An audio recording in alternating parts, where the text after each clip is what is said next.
I mean, the videos are going well. People seem to like them, but there's a group of people, this guy Mark Slyman in particular, I think is a little wacky because he's got this thing about seeing our after battery compartments. Oh, anyone with normal curiosity, you never know, they could be a little loony. Yeah, he could stalk us, and oh my God, you know what?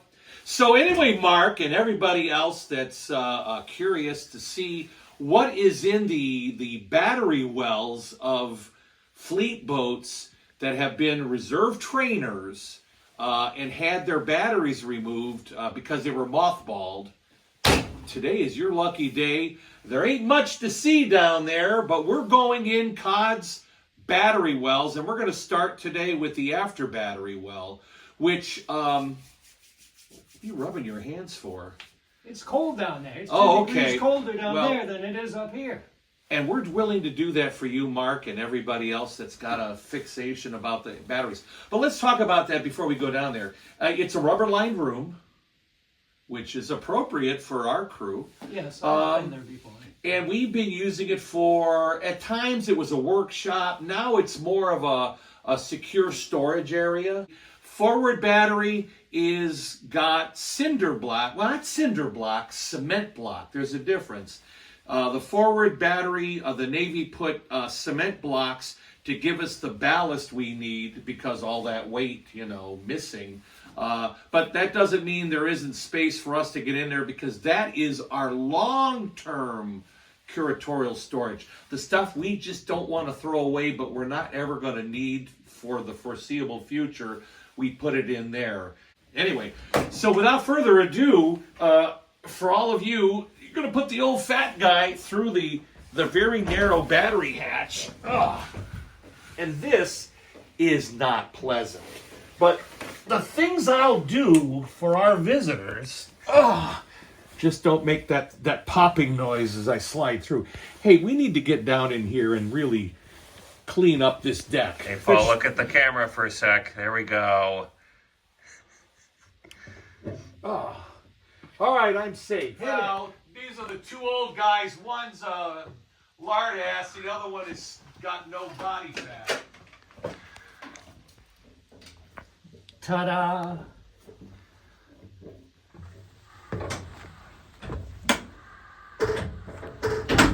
Hopefully you don't see any crack. Oh, no, we see your bare ass.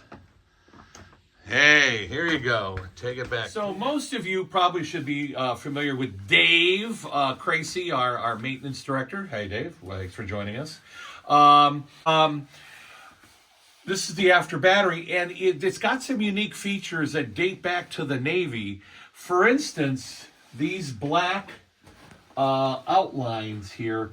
This is original Navy paint, and this indicates the level of the batteries when installed. So, of course, it's a cylindrical pressure hull, and you have steps for the batteries. We'll look at those in a minute. But this is roughly where the batteries would be if they were installed. So it gives you an idea under the hatch. You've got, what would you say, that's 3 feet, maybe a little more than 3 feet? Well, maybe not much. Yeah, it's 3 feet, and then that's 2.5 feet, and then we're down to a foot over there. So you'd have to reach up in there. Look at this. The maintenance restoration guy's got his banjo. 2 feet, 1 foot, and 2.5 feet. That's only 2.5 feet? Yep. Ow. Anyway, glad I'm not a third-class electrician's mate having to come down here sliding on top of the center line things to get gravities. But now you're leaning against one of these lead panels that are coated in rubber. There are 3 of these, which would have been ways to keep the battery cells upright. We know that they did have wood. Where's the wood? That was sort of like shimming. I know I saw a box of it. We do have wood, the shimming or the dunnage that was used to lock the batteries in place.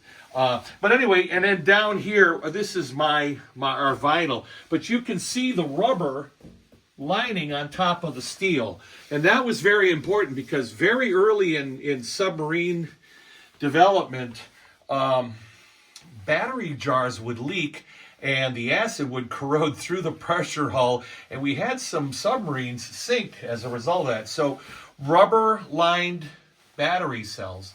Now down here, I know those are the battery freshwater tanks. They hold umpteen gallons, and these would be filled first through your distilling plant.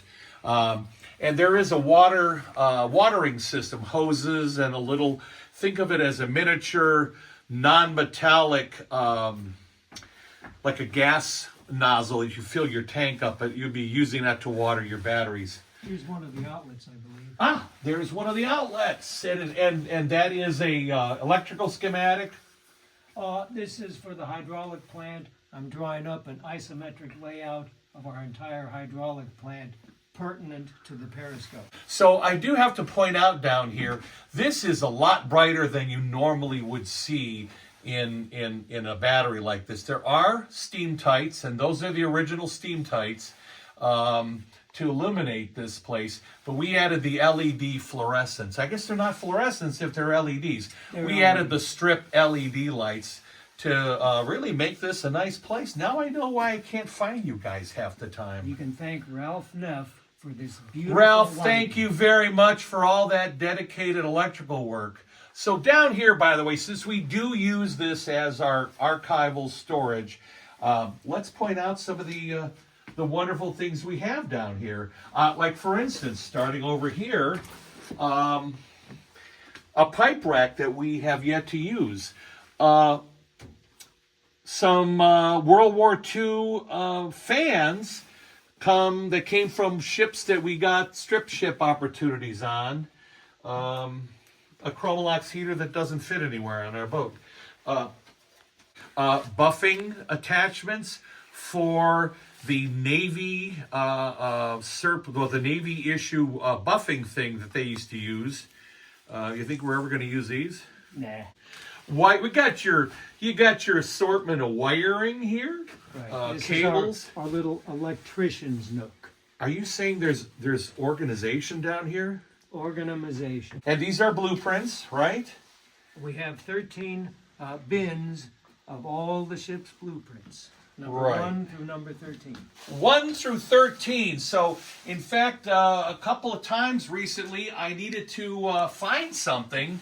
And I said, hey, Ben, do you think we have a blueprint? And a couple of minutes later, he hands it to me. Wow, there's something to these curators. He the man. Yeah, he's the man. We have a extra speaker amplifier unit. That looks like it was that a strip ship acquisition? I think it was ours because it has the light seafoam green color on it. Oh, because we're the only Navy sub or ship that has seafoam green. No, that would not have come from Cod, simply because we would put it back up. Now, that was a strip ship. That's a common color, Dave. Oh. There's our little inspiration. There's the guys that we're trying to keep their memory alive. I got to meet him. Fred Yeah. Mulligan. Fred Mulligan. I got to meet a lot of these guys. Sadly, they're all gone. And now, on the workbench, we currently have Operation TikTok. Do you like how I just come up with those operation numbers? We're currently upgrading our clocks, and we're putting them where they've been missing for 60 years. So here we go with the clocks. Thank God for eBay. Working on those. Just happen to have a torpedo gyro here. Don't worry, that'll cut your finger so quickly. A microfiche reader, because in addition to paper blueprints, a lot of the blueprints are on microfiche. I'm also looking up here and I'm seeing amazing empty space. or as we would say, future expansion. By the way, Evan, come in here. This is what I'm talking about. These are bits of wood that would have been placed between, now these strakes here match up perfectly with the strakes on the side of the batteries. Oh, yeah. So these are dunnage, there's a term, to lock in batteries. And literally when you had the batteries in, you know, the jars could wiggle a little bit. You would tap these bad boys in with your mallet and they would lock everything in. What am I thinking of? Like, so of course I'm so old, I remember when you used to do, when you would set type in a composing stick and you would tap it in there. You put it in a chase, tighten the chase, put it in the platen press. Man, we're old. If any of our friends from other ships see stuff in here that they need, don't contact us. I see some other stuff in here that looks intriguing. A lot of this is some of the parts that were in some of the lockers throughout the boat, and people would literally open lockers and tear into these things. This has been sealed since what year? 1952. This was November of 52. Hopefully it's not a bologna sandwich. But, you know, so these are down here. There's an RBO radio, missing the case, but the parts in there can be cannibalized. Anything you want to point out down here or not point out? You can't see it, but half of our #1 air bank is in here, behind these dividers. 4 high-pressure air bottles. Air bottles. That's right. Below the... Basically below the water tank. The water tank. So #1 air bank. The rest of the air banks that you use to bring the boat to the surface are actually in the ballast tanks. But #1 is inboard, and that's an important factoid. So let's switch places. By the way, I want to point out, these are the new and improved floor stanchions. When the reserve center tore out the 36 bunks to turn that into a classroom, they didn't realize, and so much for being submariners, that this platform deck, this deck above us, is actually suspended from the overhead, so it's sagged. So they went out to a hardware store and got some floor jacks, probably not these, and then ended up having to use our deep fat fryer from the galley as a spacer. Now we currently are suspending this deck from the overhead. Have we tried to let go the tension on these and see if the deck's... No, I'm too chicken to do that. All right, well, so we're going to come over here. Now this is some of the original. I do need to get, hey, when we're done with that project, we got to cover this with some vinyl. This is historic surface. This is original rubber. You can see, not the vinyl tread that we put down there to protect this. We have a chair for people to sleep on. A dehumidifier. Is humidity a problem down here anymore, Dave? We haven't been measuring it. Okay, well, some more Navy pillows from aircraft carriers, some Navy marine blankets, actually. We need to, see, we are showing you all of our dirty laundry, literally and figuratively. We need to get in here and really kind of organize this really well. There's a lot of stuff over here. Frankly, it's been here. We're not sure what it is. Every ship has that. Here's some master gyro parts. Hands off, please. Anybody know how to work on a master gyro? Maybe Rich McKelney. Maybe Terry Lindell. We got some blocks. Geez, I don't know what half that stuff is over there. I see a 7MC box over there, and We got about 3 of them. I see the 7MC guts over there. All right. And then I see some corrosion. Something's been leaking, not now, but over the years. From up there, and it dribbled down. That, you know what that is? That's the sinks. Yeah. That's the sinks. From the crew wash. The crew's washroom, okay. And then, just so nobody Oh, these are our excess pillows. So this is where we put the pillows. There is, let me reveal this.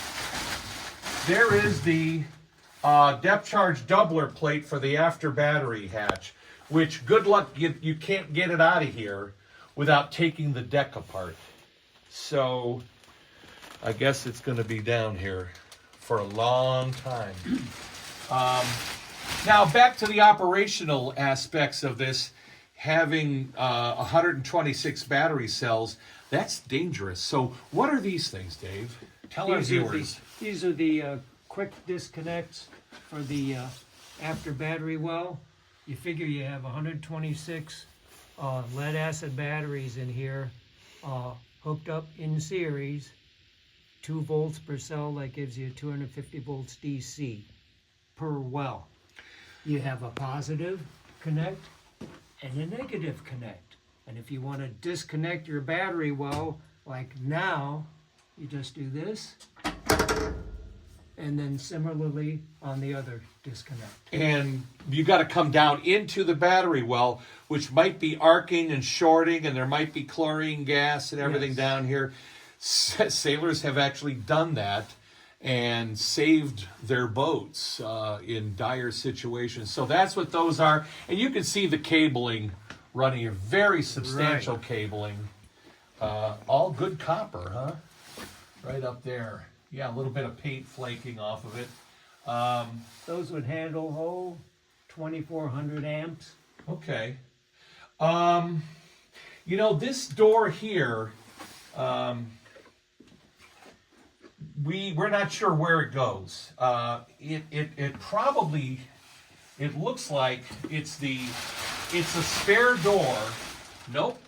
That could be we don't know where that door went to. It might be from GAR. This could be a door from the old GAR.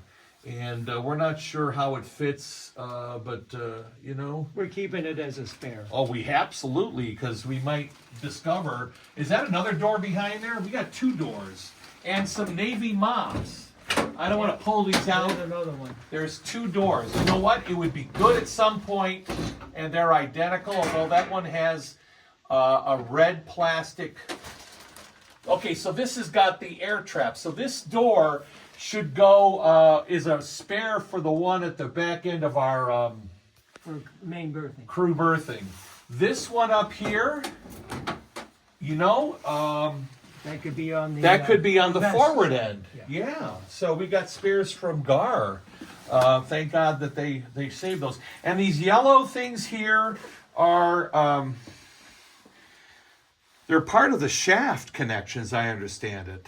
Right. If we're in service, these are bolted over the shafts somehow. And we have mothball shaft sleeves around them, so these aren't necessary. But they were put aboard the boat, probably at the same time that the doubler was put in here. And again, here you see that original, I call it the black ziggurat, the indicate where the batteries would be. Yeah, this is a nice, cool place in summer. You don't sweat down here, do you? Well, because of the humidity, you kind of do. Oh, well, I'm sorry. We got a dehumidifier, and we changed out the solid hatch with that grate so you could occasionally get some fresh air. And don't tell me Ralph Neff put a blower down here or something. Here's No, the original seriously. hatch. These guys are getting way above themselves here. What do you got over there, Dave? The original hatch that went up here. Yeah. It was never meant to be ventilated. No, there it is. No, you don't want to have water, especially when you got the hatch to the outside. Yeah. So here's the after battery tank. Now, you guys put when we got rid of that that non-historic tile, you guys put the rubber on that. Just for the hell of it. Well, because maybe someday. Now, this thing, where did this come from? This mesh. That's Navy. That's not us. You know what I'm thinking? Probably a temporary. Not- They were just believe me, in this ain't- port and they were working on This the ain't batteries. temporary. They put that here so people wouldn't fall. You know through. what? I'm thinking maybe we mount that back open, if we can, if it'll fit. And then we have something like this, or the current one, So, well, no, we've got a big, this, if we can find a way to lock this, you'd have the opening, you'd have the ventilation, although I think ventilation is often overrated. That way we could have that much more original fabric. And some more of our cove molding that once we get work done, we can install that. Well, hey, you know what? Seriously, I think we're really in the pedantic weeds, and I don't want Dr. J.P. Dantic showing up here. Suffice to say, and I got to throw a suffice to say, at least one in every show, we also have our phony banana locker right here. So if you order now, we'll include an extra dozen phony bananas. Anyway, hit the like, the subscribe, and the notification bell, and we'll show you what's in the forward battery at a future date.